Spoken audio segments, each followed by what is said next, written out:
गरीब भोला बलराम सेठ के खेत में मिट्टी उठाने का काम कर रहा था। खेत में दिन भर मजदूरी करने के बाद मुझे केवल 200 रुपए मिलते हैं। ऐसे में रमेश को 20,000 रुपए मैं कहाँ से लाकर दूं? तभी उस खेत का मालिक बलराम वहाँ आता है। भोला, जरा जल्दी करो, कल से हमें खेत में फसल पेरना शुरू करना है। जी मालिक। बलराम वहाँ से जाने लगता है। तब भोला उनसे कहता है, मालिक सुनिए। हाँ भोला, बोलो। मालिक, मुझे 20,000 रुपए की जरूरत है। 20,000? किस लिए? बेटा शहर जाकर पढ़ाई करने की जिद कर रहा है। हाँ तो? मुझे उसकी फीस के लिए पैसा चाहिए। बेटे की पढ़ाई की बात है, इसलिए मैं तुझे पैसे दे देता हूँ। शाम को घर आकर पैसे ले जाना। आपकी बहुत बहुत मेहरबानी मालिक। भोला शाम तक खेत में कड़ी मजदूरी करने के बाद पैसा लेने के लिए बलराम सेठ के घर आता है। ये लो, पूरे 20,000 रुपए। 20,000 रुपए लेकर भोला अपने छोटे से घर में आता है, जहाँ भोला की पत्नी खाना बना रही थी और जवान बेटा रमेश घर में चारपाई पर लेटा हुआ था। आप आ गए? पिताजी, पैसों की व्यवस्था हुई कि नहीं? हाँ बेटा, पैसों की व्यवस्था हो चुकी है। मैं बलराम सेठ से 20,000 रुपए कर्ज लेकर आया हूँ। अब मैं शहर में अपने दोस्तों के साथ पढ़ाई करूँगा। रमेश को खुश होता देख भोला भी मन ही मन खुश होता है। अगर आपको बुरा ना लगे तो एक बात पूछूं? हाँ पूछो। कर्ज लेकर बेटे को पढ़ाई के लिए शहर भेजना उचित है क्या? बिना कर्ज लिए वो गांव में भी पढ़ाई कर सकता था।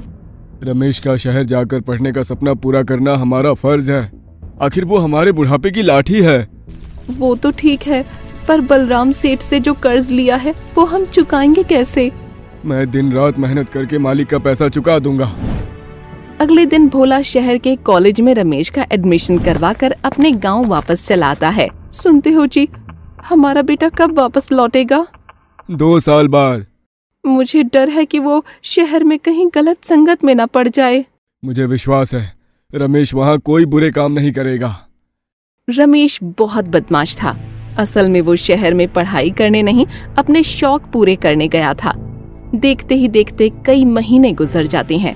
रमेश हर महीने अपने माता पिता से पढ़ाई के नाम पर हजारों रुपए मांगने लगा और भोला हर बार बलराम से कर्ज लेकर अपने बेटे को शहर में पैसे भेजने लगा। आप उदास क्यों हैं? रमेश ने फिर से पैसे मंगवाए और आपने भेज दिए होंगे, है ना? मैं पूछती हूँ, आखिर ऐसे कब तक चलता रहेगा? ऐसे ही चलता रहा तो हम कर्जे में डूब जाएंगे। रमेश की पढ़ाई पूरी करने के लिए हमें इतना तो करना पड़ेगा ना। उधर शहर में रमेश को शराब पीने की आदत लग चुकी थी। एक रात रमेश कॉलेज के हॉस्टल में रोज की तरह अपने दोस्त रोहन के साथ शराब पीने बैठा था। यार रोहन, पैसे तो खत्म हो चुके हैं।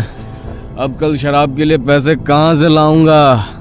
अरे इसमें सोचने वाली क्या बात है? हर बार की तरह इस बार भी अपने पिताजी से पढ़ाई का बहाना बताकर मंगवा ले। अरे हाँ, ये तो मैंने सोचा ही नहीं। फिर रमेश अपने पिता को कॉल करता है और हर महीने की तरह इस बार भी उनसे रुपए मांगता है। बेटे, तुझे पढ़ाई में इतने पैसे कैसे लग रहे हैं? मैं हर महीने तुझे इतने पैसे कहाँ से ला कर दूं?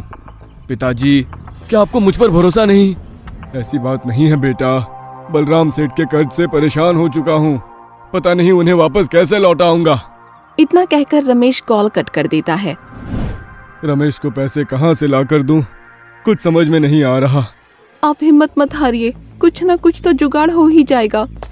उधर शराब के नशे में लड़खड़ाते हुए रमेश अपने दोस्त रोहन के साथ सड़क से जा रहा होता है। तभी अचानक एक तेज रफ्तार ट्रक आकर रमेश को अपने नीचे कुचल कर चला जाता है। कोई है? अरे कोई मेरे दोस्त को बचाओ। अगले दिन रमेश की मौत की खबर भोला और मेनका को मिलती है। उनका रो रो कर बुरा हाल होने लगता है। कुछ दिन बाद भोला और मेनका अपने घर में उदास बैठे थे। रमेश के बाबू, अब हम क्या करेंगे? बलराम सेठ का कर्ज कैसे चुकाएंगे? हमारे बेटे को भगवान ने छीना है, अब भगवान ही इसका हल निकालेंगे। दोनों सोच ही रहे होते हैं कि तभी बलराम आता है। भोला, इस वक्त तुझसे पैसे मांगने तो नहीं चाहिए, परंतु मुझे जरूरत है, इसलिए मांग रहा हूँ। आज मुझे पैसे चाहिए। सेठ जी, इतनी बड़ी रकम मैं आज के आज कहाँ से लाऊंगा? ये सोचना तेरा काम है। मैं तुझे कल तक की मोहलत दे सकता हूँ। कल तक तो मैं किसी भी सूरत में नहीं दे पाऊंगा। कल अगर तूने मेरे पैसे नहीं दिए तो मैं तेरी इस पत्नी को किसी बाजार में बेचकर अपना पैसा वसूल करूंगा, समझा? बलराम धमकी देकर वहाँ से चला जाता है। इतनी जल्दी इतने सारे पैसे कहाँ से ला कर दूं मैं? बेटे को तो शहर भेजकर मार डाला, अब मुझे भी सरेआम बाजार में नीलाम होने दीजिए, तब आपके कलेजे को ठंडक मिलेगी। मेनका सारी घटना का कसूरवार भोला को ही ठहरा देती है। अगले दिन सवेरे भोला बलराम के खेत में जाते जाते आत्महत्या करने की सोच रहा होता है। अपनी पत्नी को सारे गांव के सामने सरेआम नीलाम होता नहीं देख सकता मैं, इसलिए अब मेरा मर जाना ही ठीक है। भोला मरने के इरादे से जा रहा होता है, तभी रास्ते में उसे एक जख्मी बकरी दिख जाती है जिसके पेट से काफी खून निकल रहा था। मुझे बचाओ! अरे ये बकरी तो बोल रही है। मेरी मदद करो, मुझे बहुत दर्द हो रहा है भाई। मैं क्या करूं तुम्हारी मदद बकरी, मैं तो खुद परेशान होकर मरने जा रहा हूं। जब तुम्हें मरना ही है तो पहले मेरी मदद करो, उसके बाद मर जाना। हो सकता है एक नेक काम करने से तुम्हारी आत्मा स्वर्ग में जाए। हाँ, ये बात ठीक है। मरने से पहले एक अच्छा काम कर लेता हूँ, क्या पता भगवान मुझे स्वर्ग में जगह दे दे। ऐसा सोचकर भोला उस जख्मी बकरी पर लगे घाव पर मलहम लगाता है। अब कैसा लग रहा है तुम्हें? अच्छा लग रहा है। ठीक है, तो अब मैं चलता हूँ, मेरा मरने का समय हो गया है। भोला मरने के लिए जाने लगता है, तब बकरी उससे कहती है, रुक जा इंसान, मरने से पहले मुझे एक बात बता, मुझे देखकर तुझे कुछ अजीब सा नहीं लगा? हाँ, तू इंसान की तरह बोल सकती है, ये मुझे कुछ अजीब लगा। तो मरने का प्रोग्राम कैंसिल कर दे, मैं तेरी मदद कर सकती हूँ। घायल थी तब तू खुद अपनी मदद नहीं कर पाती थी, और अब तू मेरी मदद करने की बात कर रही है। मैं तेरी परीक्षा ले रही थी मूर्ख, मैं एक जादुई बकरी हूँ, मैं कुछ भी कर सकती हूँ। ठीक है, मैं मरने का प्रोग्राम कैंसिल करता हूँ। अब बता, तू मेरी क्या मदद करेगी? तू मुझे अपने घर ले चल, फिर देख मेरा कमाल। बकरी की बात मानकर भोला उसे अपने घर लेकर आ जाता है। ये बकरी कहाँ से उठा लाए? हमारे ही खाने के लाले पड़े हैं, इसे कहाँ से खिलाएंगे? भोला अपनी बीवी को उत्तर दे उससे पहले ही बलराम आ जाता है। अच्छा, मेरा पैसा चुकाने के लिए तेरे पास पैसे नहीं है और ये बकरी खरीदने के लिए पैसे हैं तेरे पास? सेठ जी, ये बकरी तो मुझे रास्ते में मिली है। झूठ बोलता है, ये बकरी को तो मैं लेकर जाता हूँ, पहले इसे बेचता हूँ, बाद में तेरी पत्नी को बेचकर अपना पैसा वसूल कर लूंगा। बलराम वो बकरी लेकर वहाँ से चला जाता है। भोला और मेनका देखते रह जाते हैं। बलराम सेठ आज बकरी को लेकर गया, कल वो मुझे भी ले जाएगा, अब हम क्या करेंगे? भगवान पर भरोसा रख, वो हमारे लिए कुछ ना कुछ करेगा। भगवान होते तो हम गरीब थोड़े ना होते, भगवान होते ही नहीं हैं। मेनका की बात सुनकर भोला दुखी हो जाता है। रात हो चुकी थी। भोला और मेनका जब सो रहे होते हैं तब भोला को सपने में बकरी दिखाई देती है। बकरी, तुमने तो कहा था तुम मेरी मदद करोगी, पर तुम तो बलराम के साथ चली गई। इसीलिए तो मुझे तुम्हारे सपने में आना पड़ा है। क्या मतलब? भोला, तुम्हारे आंगन में नीम के पेड़ के नीचे खुदाई करो, वहाँ 5 सोने के बिस्किट हैं, उन्हें निकाल लो। तभी भोला की आँख खुल जाती है। बकरी ने सपने में आकर सोने के बिस्किट की बात की। क्या सच में पेड़ के नीचे सोने के बिस्किट हो सकते हैं? भोला आंगन में आता है और पेड़ के नीचे खुदाई करने लगता है। आधी रात को खुदाई की आवाज सुनकर मेनका वहाँ आ जाती है। ये क्या कर रहे हो भोला? आहिस्ता बोलो, कोई सुन लेगा। कोई क्या सुन लेगा? मैं तुम्हें बताना भूल गया, वो बकरी एक जादुई बकरी है, वो हमारी मदद करने आई है। ये क्या बहकी बहकी बातें कर रहे हो? उसने मुझे सपने में आकर कहा कि यहाँ इस पेड़ के नीचे सोना है, इसीलिए मैं खुदाई कर रहा हूँ।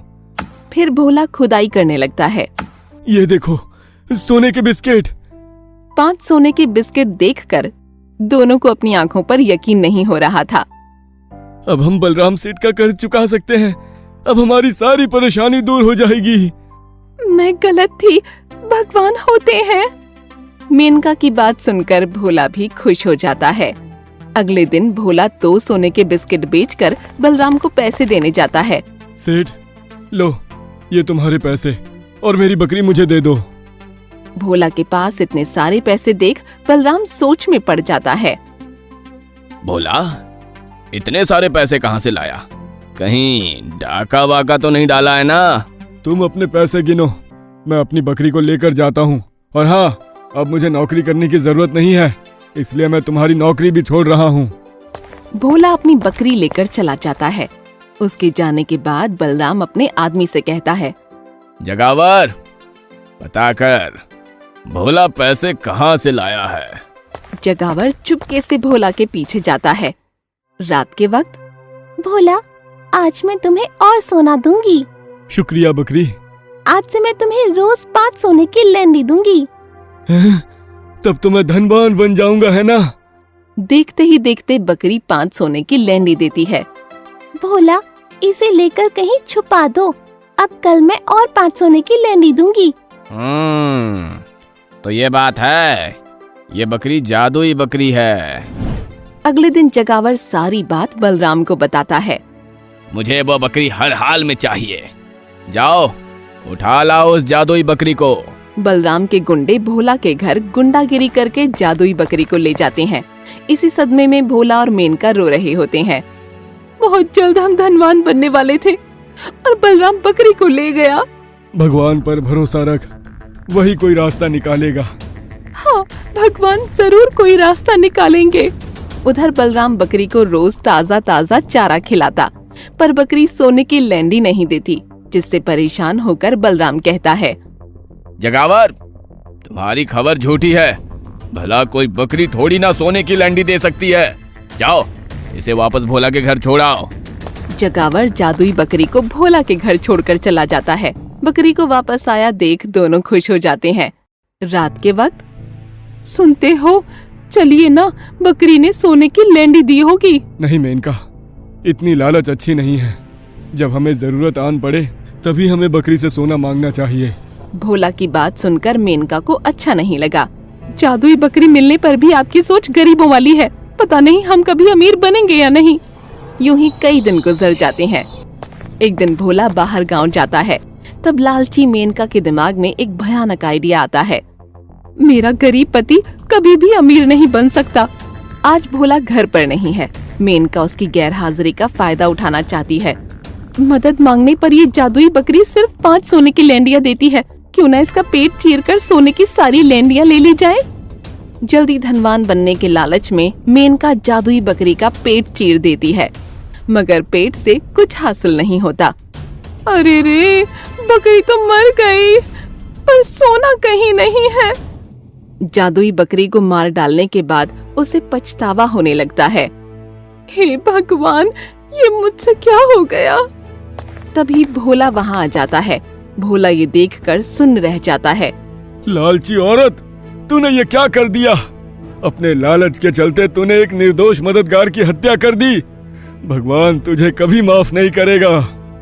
लालच बुरी बला है, ये समझने में मेनका को बहुत देर हो चुकी थी।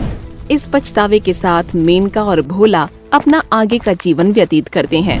गोपू एक गरीब मजदूर था जो अपनी पत्नी गुलजारी और बेटी मुन्नी के साथ एक छोटी सी झोपड़ी में रहता था। मुन्नी को कहानियाँ पढ़ने का बहुत शौक था। एक बार राजा भीमसेन को एक साधु ने वरदान दिया था कि वो किसी भी चीज को छुएगा तो वो सोने की बन जाएगी। फिर क्या था, वो जिस चीज को छूता था वो सोने की बन जाती थी। तभी गोपू का भाई रोशन गोपू के घर आकर जोर जोर से चिल्लाने लगता है। गोपू भैया, अरे ओ गोपू भैया, अभी तक आपने मेरे पैसे नहीं लौटाए हैं। जल्दी से मेरे पैसे लौटा देना, वरना मुझसे बुरा कोई नहीं होगा। गोपू के ऊपर अपने ही छोटे भाई रोशन का 50,000 रुपयों का कर्ज था, जिसके कारण रोशन आए दिन गोपू के घर आकर उसे खरी खोटी सुनाया करता था। बस मुझे कुछ दिन की और मोहलत दे दे मेरे भाई, मैं वादा करता हूँ कि मैं जल्द ही तुम्हारी पाई चुका दूंगा। मोहलत? अब मैं कोई और मोहलत देने वाला नहीं हूँ। अगर 5 दिन के अंदर आपने मेरे पैसे नहीं लौटाए तो मैं भूल जाऊंगा कि आप मेरे बड़े भाई हो। आपके घर का सारा सामान उठा ले जाऊंगा और अपना कर्ज भी सूद समेत वसूल लूंगा, समझ गए? रोशन गुस्से से आग बबूला होकर वहाँ से चला जाता है और मुन्नी डरी सहमी सी वहाँ बैठी रहती है। बाबा, क्या आप 5 दिन के बाद रोशन चाचू हमारे घर का सारा सामान ले जाएंगे और मेरी कहानियों की किताब भी ले जाएंगे? नहीं बेटी, ऐसा कुछ नहीं होगा। तुम्हारा बाबा आज से ही दिन दुनी रात चौगनी मेहनत करेगा और तुम्हारे चाचा का कर्ज उतार देगा। बस तुम केवल अपनी पढ़ाई पर ध्यान दो बिटिया। जी पापा, और पढ़ाई के बाद कहानियों की किताबें पढ़ूंगी, ठीक है ना पापा? ठीक है बेटा।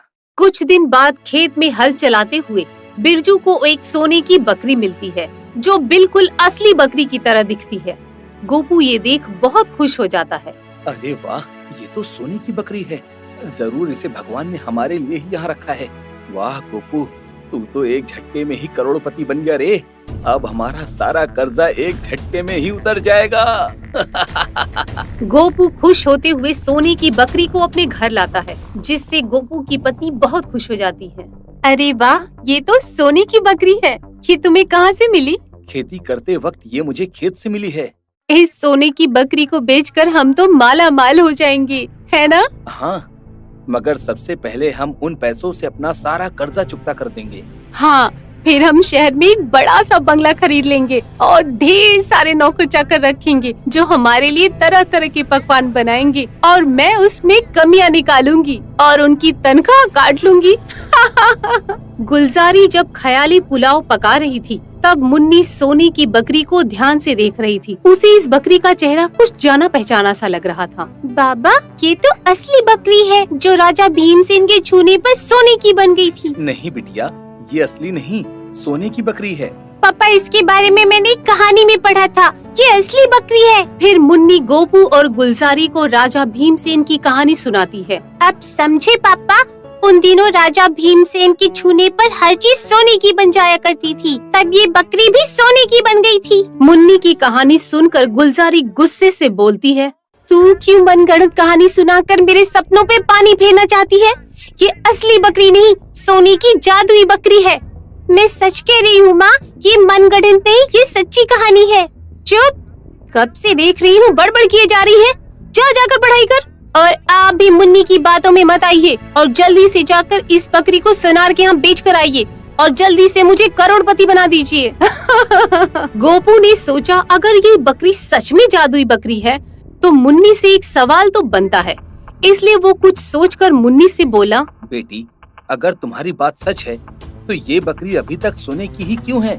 बाकी सब तो पहले जैसे ही हो गए थे। पापा, मैंने कहानी में पढ़ा था कि सबको पहले जैसा करने के लिए एक साधु बाबा ने राजा को पवित्र जल दिया था और जब राजा ने सबके ऊपर जल छिड़का था तब वे सारे पहले जैसे हो गए थे। परंतु हो सकता है राजा भीमसेन इस बकरी पर पवित्र जल छिड़कना भूल गए हो और इसीलिए ये बकरी आज तक सोने की ही रह गई हो। तभी गोपू का भाई रोशन घबराया हुआ घर पर आया। गोपू भैया, मुझे बचा लो और जल्दी से मेरे पैसे निकालो। अगर आज तुमने मेरे पैसे नहीं लौटाए तो मैं तो मर जाऊंगा। रोशन को घबराया हुआ देखकर गोपू ने पूछा, रोशन, पैसे मैं तुझे आज नहीं तो कल दे ही दूंगा, लेकिन तुम इतने घबराए हुए क्यों हो? कुछ हुआ है क्या? कुछ नहीं, बहुत कुछ हुआ है भैया। मेरे हाथों से एक बिल्ली मर गई है। अरे भाई, बिल्ली के मरने पे इतना घबरा क्यों रहे हो? भैया, वो बिल्ली मंदिर के पुजारी की थी और पुजारी कहता है कि वो बिल्ली चमत्कारिक बिल्ली थी, इसलिए उसे बिल्ली जिंदा करके दो। भला मैं बिल्ली को कैसे जिंदा करूं? अरे भाई, बिल्ली तो जिंदा नहीं हो सकती, मगर बिल्ली के बदले पुजारी को कुछ पैसे देकर अपनी जान छुड़ाओ ना उससे। पुजारी पैसा लेने से मना कर चुका है भैया। उसने गांव के सारे पंडितों को मेरे पीछे लगा दिया है। तो फिर आखिर पंडित चाहता क्या है? पुजारी चाहता है कि उसे अपनी मरी हुई बिल्ली के बदले में सोने की बिल्ली चाहिए। अगर मैंने प्रायश्चित स्वरूप सोने की बिल्ली नहीं चढ़ाई तो वो मेरी जान ले लेंगे। तभी रोशन की नजर सोने की बकरी पर पड़ी। अरे, ये तो सोने की बकरी है। ये आपके पास कैसे आई? ये एक लंबी कहानी है, वो मैं तुझे बाद में बताऊंगा। अब समझा भैया, आपने मेरे ही पैसे से सोने की बकरी बनवाई है। मुझे पैसे न देने पड़े इसलिए इसे घर में छुपा कर रखते हो। नहीं मेरे भाई, तुम जैसा समझ रहे हो वैसा बिल्कुल भी नहीं है। ये बकरी सोने की नहीं बल्कि... बस मैं आपकी कोई बकवास नहीं सुनने वाला। मैं इस बकरी को लेकर जा रहा हूँ। अरे मगर सुन तो। मैं कुछ सुनने वाला नहीं हूँ। मैं इसे पिघलाकर एक सोने की बिल्ली बनवाऊंगा और फिर अपने पापों का प्रायश्चित करूंगा। गोपू और मुन्नी सोने की बकरी को पहले जैसा जीवित करने के लिए उसे जीवन दान देना चाहते थे, मगर रोशन बकरी को लेकर जाने लगता है। रुको रोशन, मैं तुम्हें इस बकरी को लेकर नहीं जाने दूंगा। क्यों? मैं इसे नया जीवन देना चाहता हूँ। ये सोने की नहीं बल्कि असली बकरी है। गोपू की बात सुनकर रोशन गुस्से से चीखते हुए बोला, लगता है तुम ऐसे नहीं मानोगे। ठहरो, अभी मैं तुम्हें मजा चखाता हूँ। रोशन अपनी जेब से बंदूक निकालकर गोपू पर तान देता है। ये देख गुलजारी बहुत डर जाती है और गोपू से रोते हुए कहती है, सुनिए जी, रोशन भैया बकरी को ले जाना चाहते हैं तो ले जाने दीजिए। भगवान ने चाहा तो ऐसी दूसरी बकरी हमें मिल जाएगी। गोपू और मुन्नी भारी मन से रोशन को बकरी ले जाने देते हैं, मगर उस रात गोपू और मुन्नी को नींद नहीं आई। वो दोनों सोने की बकरी के बारे में जब सोच रहे थे, तब मुन्नी कहती है, पापा, क्या हमें वो बकरी कभी वापस नहीं मिलेगी? क्या हम उसे वापस नहीं जीवित कर पाएंगे? बेटी, अगर वो बकरी हमें वापस मिल भी जाए तो भी हम उसे जीवित कैसे कर पाएंगे?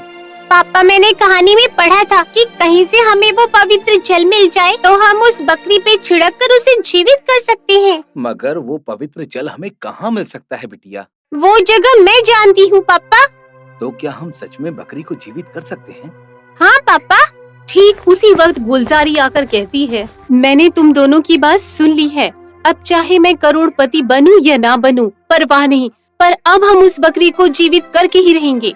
मगर हम उस बकरी को चाचू के कैसे कैसे वापस लाएंगे? चोरी करके।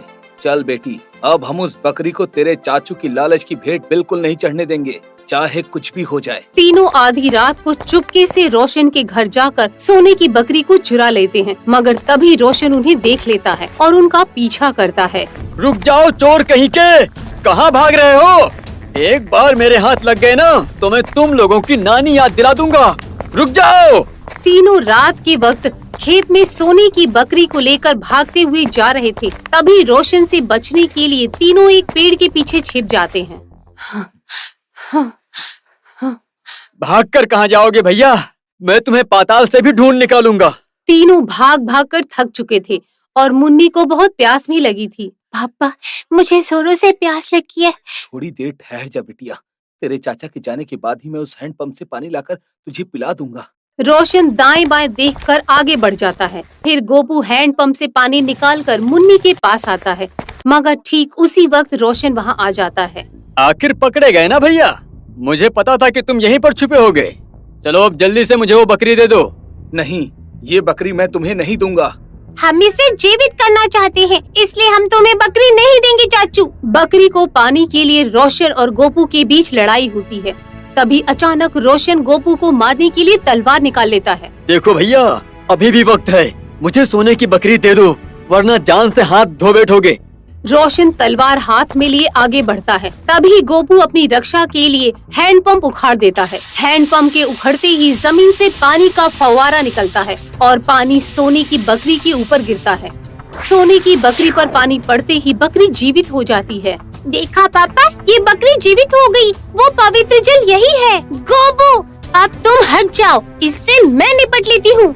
बकरी रोशन को बहुत मारती है। अरे मर गया रे! अरे कोई मुझे बचाओ, ये बकरी तो बहुत ताकतवर है भाई। चिल्लाते हुए रोशन वहाँ से भाग जाता है। जादुई सोने की बकरी को जीवित देख गोपू और उसका परिवार खुश हो जाता है। पापा, मैंने कहा था ना कि ये बकरी असली है। हाँ बेटा, मुझे तो तुम पर शुरू से ही भरोसा था, इसलिए मैंने इस मासूम की जान बचाने के लिए मैंने इतनी सारी परेशानियाँ उठाई। अब तो तुम खुश हो ना बिटिया? हाँ पापा, मैं बहुत खुश हूँ।